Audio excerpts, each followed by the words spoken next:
നമസ്കാരം പ്രിയമിത്രങ്ങളെ. ഗുരു ചാണക്യന്റെ പ്രസക്തിയെക്കുറിച്ച് ഏതാനും വാചകങ്ങൾ പറയാം. 2300 വർഷം മുൻപ് ഉത്തരഭാരതം കൊള്ളസംഘങ്ങളുടെ പിടിയിലായിരുന്നു. നന്ദരാജാക്കന്മാർ എന്നറിയപ്പെട്ടിരുന്ന ഈ കൊള്ളക്കൂട്ടം രാജ്യമൊട്ടാകെ മദ്യശാലകളും ചൂതാട്ട കേന്ദ്രങ്ങളും തുറന്നുകൊണ്ട് ജനങ്ങളെ കൊള്ള ചെയ്ത് ദരിദ്രരാക്കി. ഈ കൊള്ളക്കൂട്ടത്തെ സിംഹാസനത്തിൽ നിന്ന് മറിച്ചിട്ട് ആദ്യത്തെ ഭാരത സാമ്രാജ്യം സ്ഥാപിച്ചത് ചാണക്യനും ചന്ദ്രഗുപ്ത മൗര്യനും ചേർന്ന്.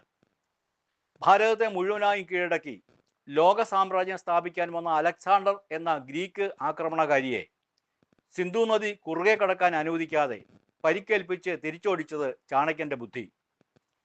അർത്ഥശാസ്ത്രം എന്ന നിയമഗ്രന്ഥം എഴുതി സകല രാജാക്കന്മാരെയും അതിൻ്റെ ചട്ടക്കൂട്ടിൽ ഒതുക്കി.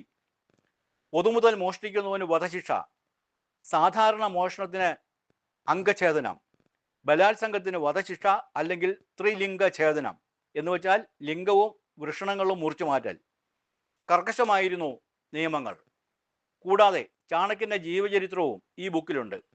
മത്സര വിജയികൾക്ക് സമ്മാനം കൊടുക്കാൻ സ്കൂളുകൾ ധാരാളമായി വാങ്ങുന്ന പുസ്തകമാണിത്. 344 പേജുള്ള ഈ പുസ്തകത്തിന് ഇപ്പോൾ ഡിസ്കൗണ്ട് വില 300 രൂപ മാത്രം. തപാൽ ചാർജ് ഫ്രീ. അവന്തി പബ്ലിക്കേഷൻസ് ആണ് ഈ പുസ്തകം പ്രസിദ്ധീകരിച്ചിരിക്കുന്നത്. വിവരങ്ങൾ ഡിസ്ക്രിപ്ഷൻ ബോക്സിൽ കൊടുത്തിട്ടുണ്ട്. അപൂർവ ഗ്രന്ഥങ്ങളെക്കുറിച്ചുള്ള വിവരങ്ങൾ ഇനിയും വരുന്നുണ്ട്. സബ്സ്ക്രൈബ് ചെയ്യാനും ഷെയർ ചെയ്യാനും മറക്കരുത് കേട്ടോ. ഓക്കെ.